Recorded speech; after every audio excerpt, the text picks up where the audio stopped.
Audio clip number 63۔ اس audio clip میں انشاءاللہ سورہ بقرہ کی آیت نمبر 185 سے 186 یعنی 185 سے لے کر 186 کی تلاوت، ترجمہ اور تفسیر قرآن صراط الجنان سنیں گے۔ بسم اللہ الرحمن الرحیم۔ ترجمہ: اللہ کے نام سے شروع جو نہایت مہربان رحمت والا ہے۔ شہر رمضان الذي انزل فيه القرآن هدى للناس وبينات من الهدى والفرقان فمن شهد منكم الشهر فليصمه ومن كان مريضا أو على سفر فعدة من أيام أخر يريد الله بكم اليسر ولا يريد بكم العسر ولتكملوا العدة ولتكبروا الله على ما هداكم وَلِتُكَبِّرُوا اللَّهَ عَلَى مَا هَدَاكُمْ وَلَعَلَّكُمْ تَشْكُرُونَ۔ ترجمہ: رمضان کا مہینہ ہے جس میں قرآن نازل کیا گیا جو لوگوں کے لیے ہدایت اور رہنمائی ہے اور فیصلے کی روشن باتوں پر مشتمل ہے، تو تم میں جو کوئی یہ مہینہ پائے تو ضرور اس کے روزے رکھے، اور جو بیمار ہو یا سفر میں ہو تو اتنے روزے اور دنوں میں رکھے۔ اللہ تم پر آسانی چاہتا ہے اور تم پر دشواری نہیں چاہتا، اور یہ آسانیاں اس لیے ہیں تاکہ تم روزوں کی تعداد پوری کر لو، اور تاکہ تم اس بات پر اللہ کی بڑائی بیان کرو کہ اس نے تمہیں ہدایت دی، اور تاکہ تم شکر گزار بن جاؤ۔ شہر رمضان، رمضان کا مہینہ تفسیر صراط الجنان میں ہے۔ اس آیت میں ماہ رمضان کی عظمت و فضیلت کا بیان ہے، اور اس کی دو اہم ترین فضیلتیں ہیں۔ پہلی یہ کہ اس مہینے میں قرآن اترا، اور دوسری یہ کہ روزوں کے لیے اس مہینے کا انتخاب ہوا۔ اس مہینے میں قرآن اترنے کے یہ معنی ہیں۔ نمبر 1، رمضان وہ ہے جس کی شان و شرافت کے بارے میں قرآن پاک نازل ہوا۔ نمبر 2، قرآن کریم کے نازل ہونے کی ابتدا رمضان میں ہوئی۔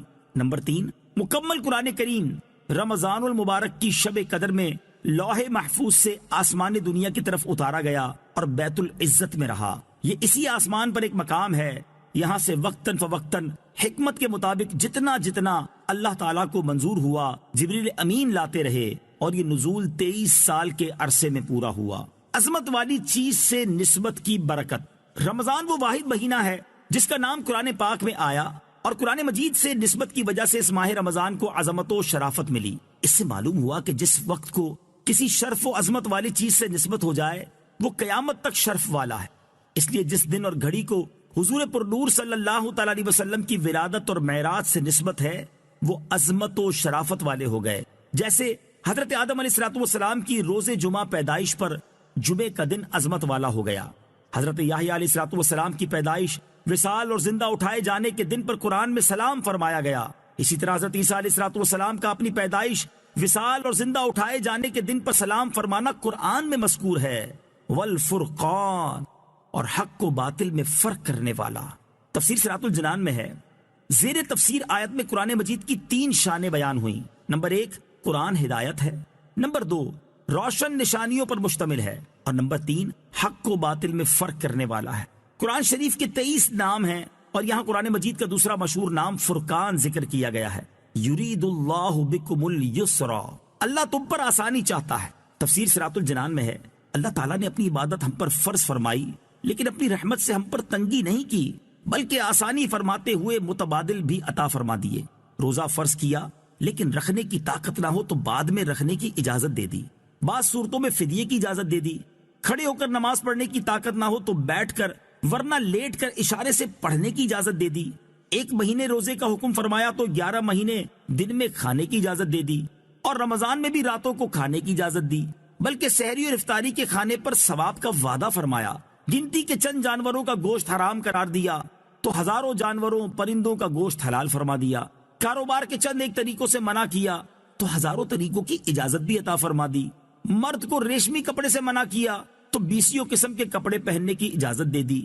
الغرض یوں غور کریں تو آیت کا معنی روز روشن کی طرح ظاہر ہو جاتا ہے کہ اللہ تعالی ہم پر آسانی چاہتا ہے اور وہ ہم پر تنگی نہیں چاہتا۔ وَلِتُكْمِلُوا الْعِدَّةَ، اور تاکہ تم گنتی پوری کرو۔ تفسیر صراط الجنان میں ہے گنتی پوری کرنے سے مراد رمضان کے 29 یا 30 دن پورے کرنا ہے، اور تکبیر کہنے سے مراد یہ ہے کہ اللہ تعالیٰ نے تمہیں اپنے دین کے طریقے سکھائے تو تم اس پر اللہ تعالیٰ کی بڑائی بیان کرو اور ان چیزوں پر اللہ تعالیٰ کا شکر ادا کرو۔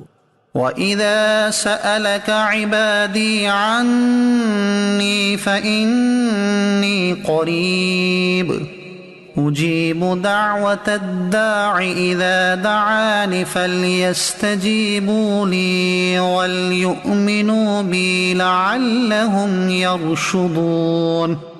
ترجمہ، ارے حبیب جب تم سے میرے بندے میرے بارے میں سوال کریں تو بے شک میں نزدیک ہوں، میں دعا کرنے والے کی دعا قبول کرتا ہوں۔ جب وہ مجھ سے دعا کرے تو انہیں چاہیے کہ میرا حکم مانیں اور مجھ پر ایمان لائیں تاکہ ہدایت پائیں۔ وَإِذَا سَأَلَكَ عِبَادِي عَنِّي، اور اے حبیب جب تم سے میرے بندے میرے بارے میں سوال کریں۔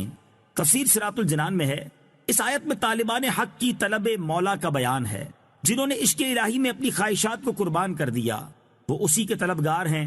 ان حضرات کو قرب و وصال الہی کی خوشخبری دی جا رہی ہے۔ شان نزول، صحابہ کرام کی ایک جماعت نے جذبہ عشق الہی میں سید عالم صلی اللہ تعالیٰ علیہ وسلم سے دریافت کیا کہ ہمارا رب کہاں ہے؟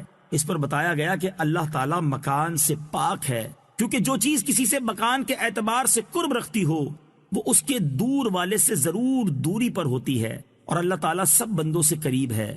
قرب الہی کی منازل تک رسائی بندے کو اپنی غفلت دور کرنے سے میسر آتی ہے۔ اجیب دعوت الداعی اذا دعانی، میں دعا کرنے والے کی دعا قبول کرتا ہوں جب وہ مجھ سے دعا کرے۔ تفسیر صراط الجنان میں ہے دعا کا معنی ہے اپنی حاجت پیش کرنا، اور اجابت یعنی قبولیت کا معنی یہ ہے کہ پروردگار اپنے بندے کی دعا پر لبیک عبدی فرماتا ہے۔ البتہ جو مانگا جائے اسی کا حاصل ہو جانا دوسری چیز ہے۔ اللہ تعالیٰ کے کرم سے کبھی مانگی ہوئی چیز فوراً مل جاتی ہے اور کبھی کسی حکمت کی وجہ سے تاخیر سے ملتی ہے۔ کبھی بندے کی حاجت دنیا میں پوری کر دی جاتی ہے اور کبھی آخرت میں ثواب ذخیرہ کر دیا جاتا ہے، اور کبھی بندے کا نفع کسی دوسری چیز میں ہوتا ہے تو مانگی ہوئی چیز کے بجائے دوسری عطا ہو جاتی ہے۔ کبھی بندہ محبوب ہوتا ہے، اس کی حاجت روائی میں اس لیے دیر کی جاتی ہے کہ وہ عرصے تک دعا میں مشغول رہے۔ کبھی دعا کرنے والے میں صدق و اخلاص وغیرہ قبولیت کے شرائط نہیں ہوتی، اس لیے منہ مانگی مراد نہیں ملتی۔ اسی لیے اللہ تعالیٰ کے نیک اور مقبول بندوں سے دعا کرائی جاتی ہے کہ ان کی دعا کے صدقے گناہ گاروں کی بگڑی بھی سنور جائے۔ دعا کے بارے میں تفصیل جاننے کے لیے فیضان دعا کتاب کا مطالعہ فرمائیں۔